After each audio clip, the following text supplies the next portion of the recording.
Y10 PPE Paper 1. We're going to try and do this in about 40 minutes. Question 1. We have a long multiplication. So the best thing to do here is to ignore the decimal points and just do 466 multiplied by 49. Okay, we put a line there, and underneath we multiply first by 9. 9 6s 54, carry the 5. 9 6s 54 plus the 5, 59. 9 4s 36 plus the 5, 41. Okay, now we multiply by the tens. So we do that by putting a 0 down and multiplying by 4.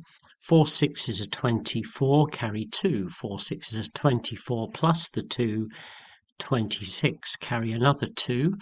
And 4 4s are 16 plus the 2 makes 18.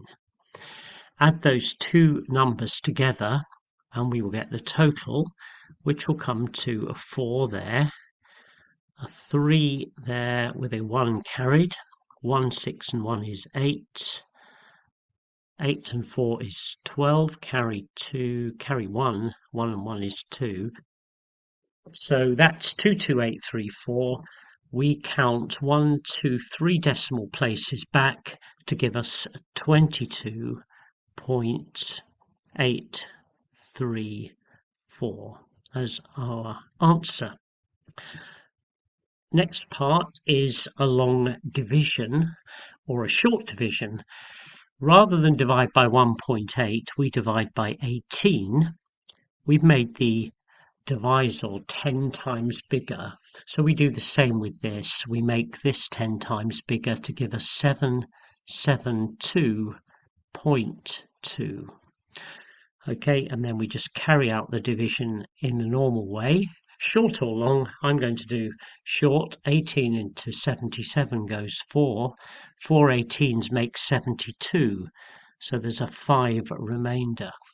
18 into 52 goes 2, which is 36, remainder 16, and 8 into 162 goes exactly 9 with no remainder, and the point stays above where it is in the question. So the answer to the question is 42.9. There we have it. 6 easy marks as the first question. Question 2. This is about set notation and putting numbers into sets. All the odd numbers between 0 and 21 have to appear inside this box.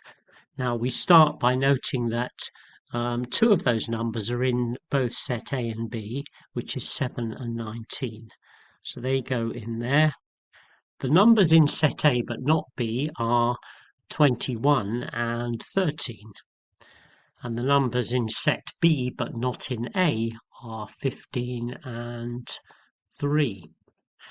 And all the remaining odd numbers between 1 and 21 need to go in this space around the circles. So we need to put a 1. We don't need a 3, but we do need a 5. We don't need a 7, but we do need a 9 and an 11. Not a 13, not a 15, but we do need a 17. And that's it. That accounts for all the odd numbers between 0 and 21 in that Venn diagram. And that's it. We have a question here where we have to subtract two mixed numbers. Turn them both into improper fractions first. 5 3s are 15 plus 2 is 17. That one is 17 fifths. And this one here is 5 thirds. Change the denominators to the same number. In this case, both 15. So we will have 51 over 15, take away 25 over 15. And that will leave us with 26 over 15. And we're to give the answer as a mixed number. So that's 1 whole one and 11 15th remaining. And that's the answer. Okay, this question is about comparing the values of two cars after a period of time. Tom's car decreases by 30%. So best way to work that out is just to do 25,000, that's its current price, minus 3 lots of 10%, which is 3 lots of 2,500. Well, it's quite easy to do that quickly to work out that it's £17,500. Now, in the same time period, Jim's car increased by 10%. So it was 16,000, and we add on to it 10% of that, which is 1,600, and that gives us 17,600, like that. Okay, so we now need to make a simple comparison. Whose car had the greater value? Jim's car. Okay, and the reason is simply that 17,600 is greater than 17,500. Quite obvious, but it's good to show the comparison. Okay,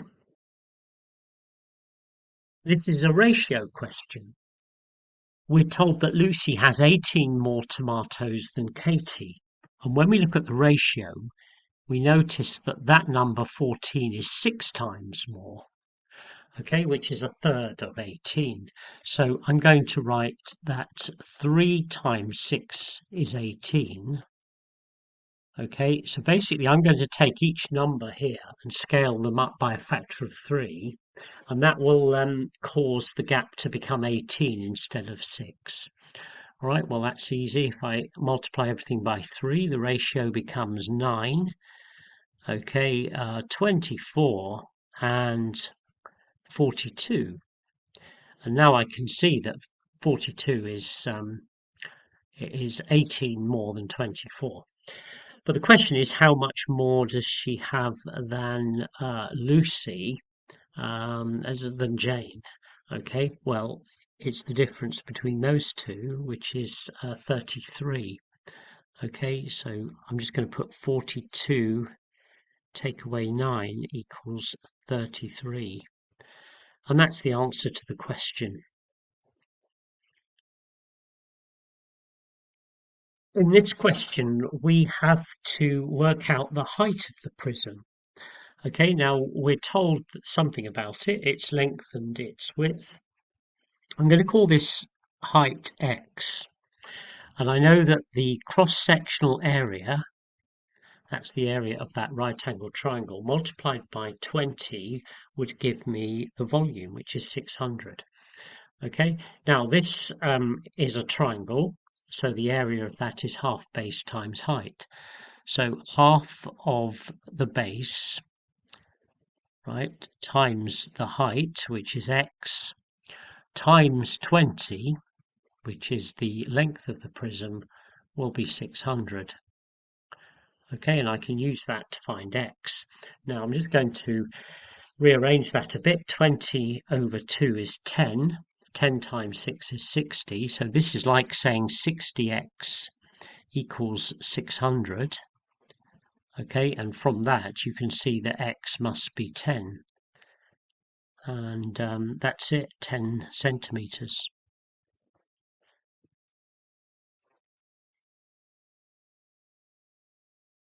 This question compares the surface area of a cube and a sphere, and we're told that they're equal. So we have to show that A is this expression here. Well, let's start by writing the surface areas of each.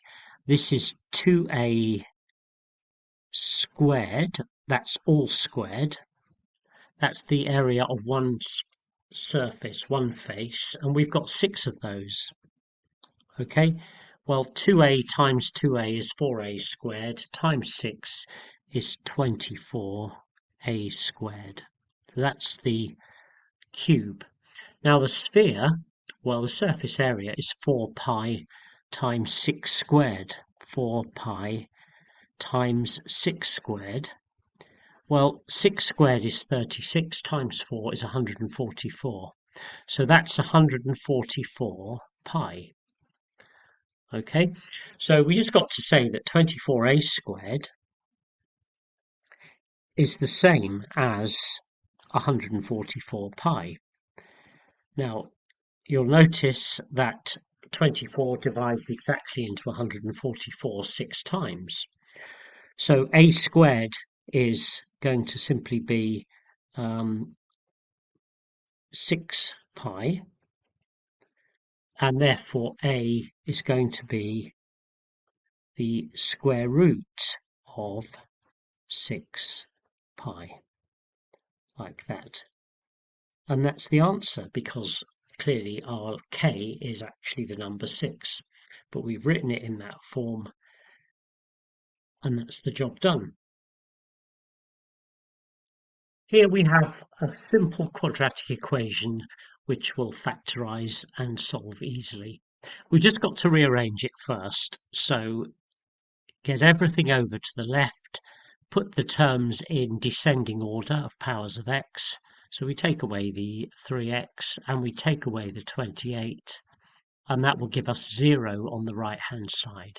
So we're looking for factors of negative 28 that add to give negative 3, and they are, in fact, with a little bit of thinking about it, are 7 and 4, but we just need to get the signs the right way around. So we'll want -7 and +4. Okay, and that will give that version there when we multiply those brackets out. So therefore, to make that equal to 0, either x has to be -4 or x has to be 7. And they are the two solutions to that quadratic. These 4 questions are simply right or wrong, each worth 1 mark. So 9 to the power of 0 is 1, because anything to the power 0 except 0 is 1. Here we add the indices together, so you can think of that as 5 to the 1, 5 to the 5 and 5 to the -5. So if you add the indices together, you're just left with 5 to the 1, which is 5. This one, 1 over 3 to the 4, is the same as 3 to the -4. Okay, and 3 to the power 4 is 81. So that's equivalent to 1 over 81. And lastly, 64 to the power of a third means the cubed root of 64, which is 4, okay? Because 4 cubed makes 64. And that's it. In this question, we have 6 identical squares. The total area of that shape is that we have to make an estimate of the length of one side of each square. So I need to divide that area by 6, but it's an estimate, so I'm going to use 9,600. So I'm going to say 9576 is approximately equal to 9,600. And the reason I've chosen that is because that divides exactly by 6 without too much difficulty, okay, because that comes to exactly 1,600. Okay, now if that's the area of one square, then the side length is the square root of 1,600, and that's very convenient because it's exactly 40. Okay, so each side of each square is 40 centimeters. Okay, I'll just write that in on that one there. Now, we've got to say what the length is, so I'm going to say 40 centimeters as my answer. There's my working above. And then for the last part, is my answer to A an under or overestimate? Well, it's an overestimate because in order to get that answer, I had to round up. So overestimate, since, I'm just going to write since area rounded up. Okay, a short explanation of what I did so that I know it's an overestimate. In this question, we have two rectangles and we're told that the areas of each one is the same. So we've got to find the expression for y in terms of x. So I'm going to start by saying that 5 lots of 3x plus 2y, that's the area of the rectangle A, must equal 4x multiplied by 2y plus 7, the area of the right-hand one. It's very important that you include those brackets there. Without those, it would be wrong. Multiply out the brackets, you get 15x plus 10y. Okay, and that's equal to 8xy plus 28x. Now, what we've got to do now is separate the x and y terms completely by getting all the y terms on one side. So I'm going to take away 8xy from both sides and add 15x. So the left-hand side becomes 10y minus 8xy.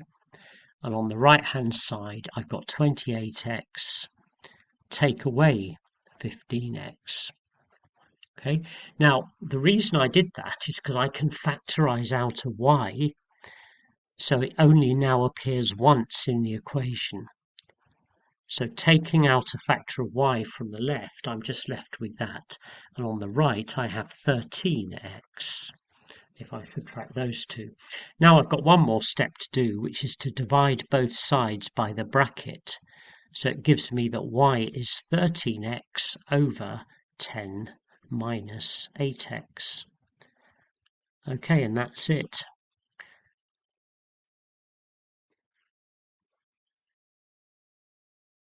We have here a cumulative frequency table and a graph. The table's been completed for us. We've got to plot the graph. Small crosses plotting the end point of the class interval against the cumulative frequency. So we start with the point 5, 4. Okay, then we have 10, 7. Then we have 15, 13. And then we go to 20, 30. So it gets a bit steeper. Then we have 25, 38 and 30, 40. Okay, now we try our best to draw a smooth curve through all of the points, or we can do a series of straight lines. But I'm going to start here and do the best I can on this tablet to get a smooth curve that visits all the crosses, something like that. Okay, now we take a ruler and pencil because it says estimate the median length of the snakes. Well, if there are 40 snakes, we want to know how long the 20th one would be if we put them all in order. Project across, hit the line, and then drop downwards and read off the number you get. And I'm estimating that to be 18. So that's the number we write down here. And the working out is what we've drawn on the graph here. Okay. This is a question about recurring decimals, and it's about evaluating Tony's method. Now, there's only 1 mark for this, so you don't want to do very much. You just need to notice the decimal parts need to be the same, and they're not. This is 236, and this is 362. So what I'm going to do is just say that he should have evaluated 1000x, take away x. Okay, Tony should have found 1000x, take away x. Okay, that's it for 1 mark. In this question, we have to find the area of the shape in terms of x. Best way is to divide it into two rectangles and add them. There's two ways you can do that. You can also do a subtraction by doing the big outer shape minus the square that, or the piece you cut off in the bottom left corner. But this is the easiest way, I think. So I'm going to call this A and this B. Okay. Now for A, we need some extra measurements. So if this is 3x plus 7 and this is x plus 3, if we subtract them, we get this length, which is 2x plus 4. Okay, and going downwards, if this is 5x minus 2 and this is 2x, then this bit here must be 3x minus 2. Okay, so now I'm just going to write the area of A as being 3x minus 2 multiplied by 2x plus 4. Okay, and that multiplies out to give us 6x squared. Now we do the outer and inner, which will give us minus 4x for the inner and 12x, so that's plus 8x, and the 4 times minus 2 would give us minus 8. And then I'm going to do the same sort of thing for B, but I've already got the measurements for that. It's 5x minus 2 multiplied by x plus 3. And when we expand that out, we get 5x squared. Then we get minus 2x plus 15x, so that's plus 13x. And we also get minus 2 times 3, minus 6. Now if we add those together, okay, so A plus B, okay, we can see that that gives us 11x squared. 13 and 8 is 21x, and minus 8 and minus 6 is minus 14, which is the answer that we had to prove. There it is. Okay. This question is about algebraic fractions. We have two fractions to add together with different denominators, so we want the same denominator. Common denominator of 3x and 2 is got to be 6x.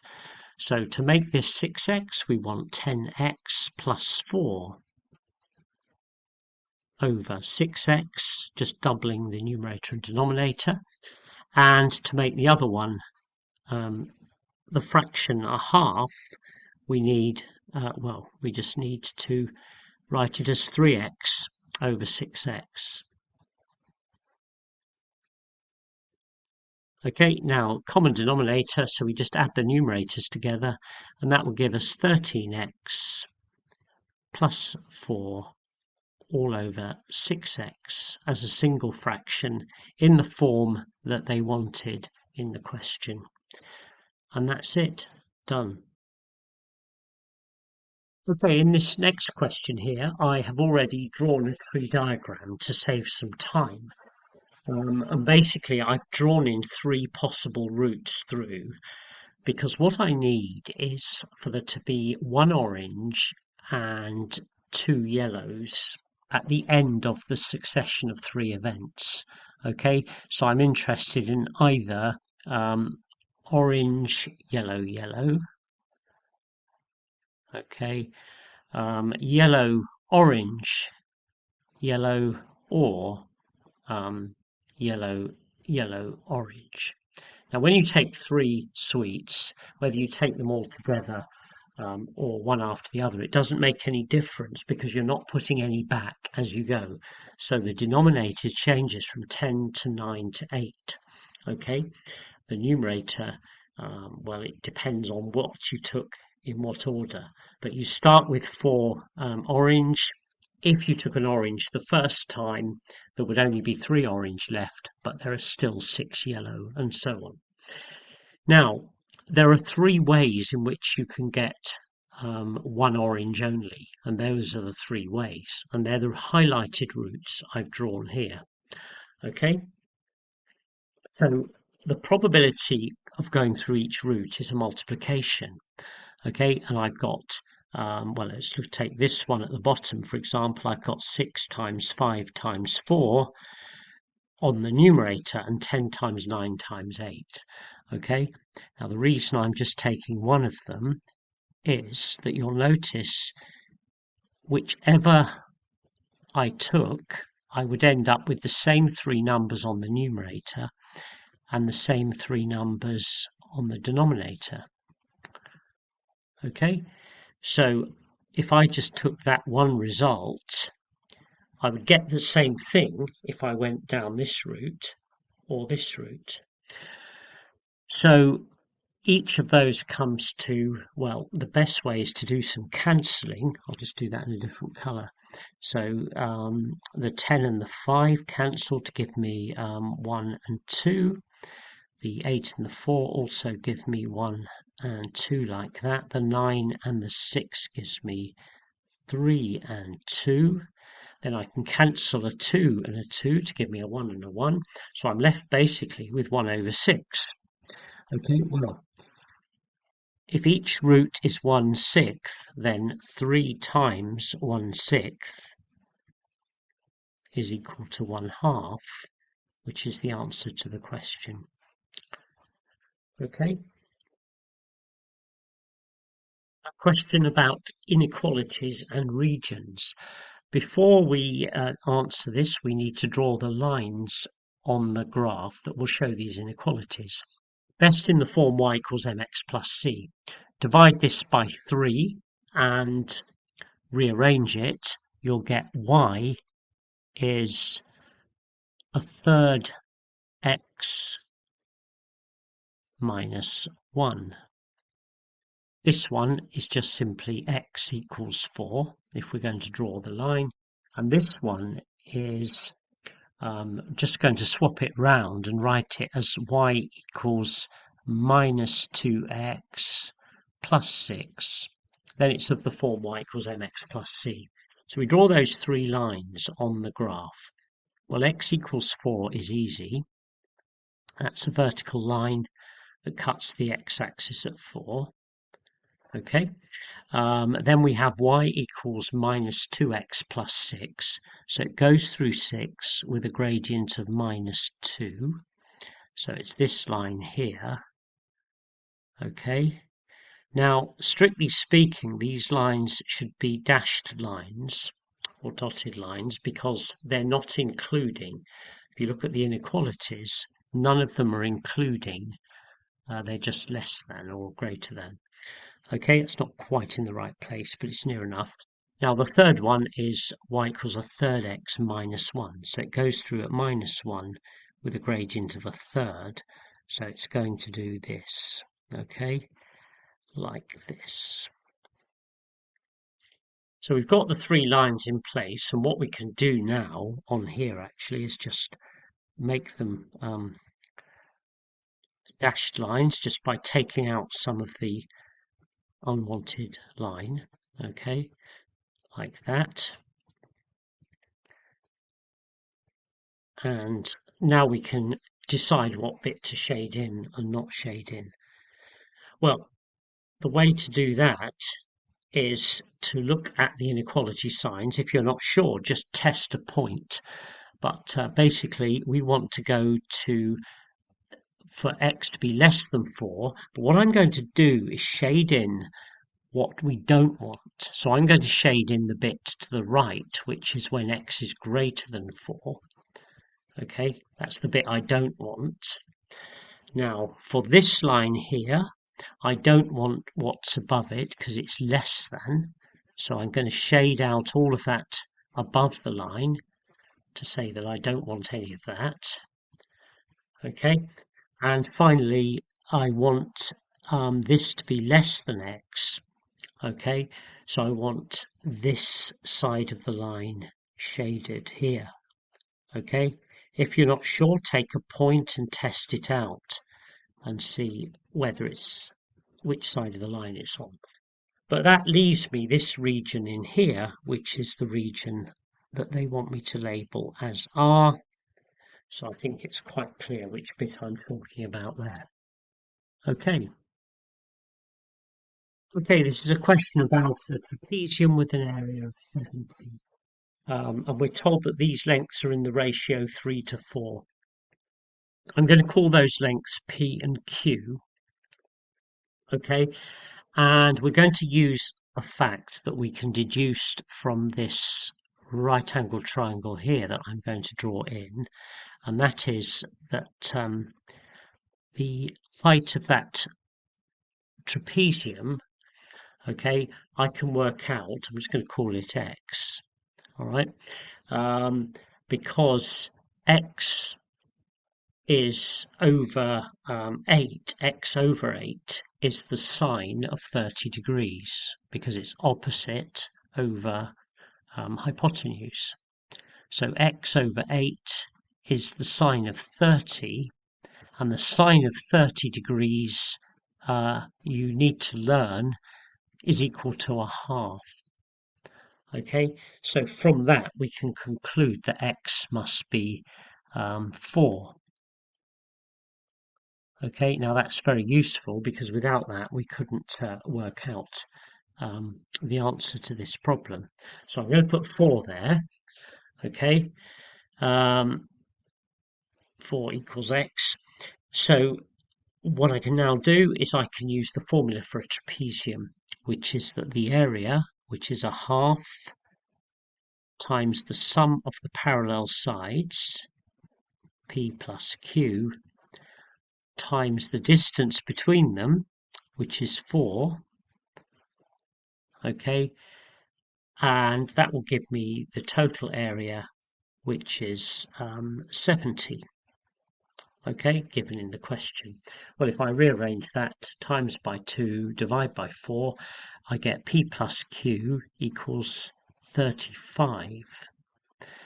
Okay, and because P and Q are in the ratio 3 to 4, 3 plus 4 is 7, okay, divide 35 by 7, okay, and you'll get 5, and that's the length or the distance of one part. So P is 3 parts, so P is 3 times 5, which is equal to 15 centimeters, and that's the length of AB, which I called P. Okay. Now, this question is quite a tricky Surd question, but if you just follow the steps, it should be okay. So we start by recognizing that root 18 is in fact the same as root 9 root 2, which is 3 root 2. Okay, and at the bottom we have 6 plus root 2. Now, to clear the irrational part of the denominator, or the surd, we need to multiply by what we call the conjugate, which is 6 minus root 2, okay, over 6 minus root 2. And when we multiply out that denominator, the root 2 will vanish, and it will leave us with an integer at the bottom.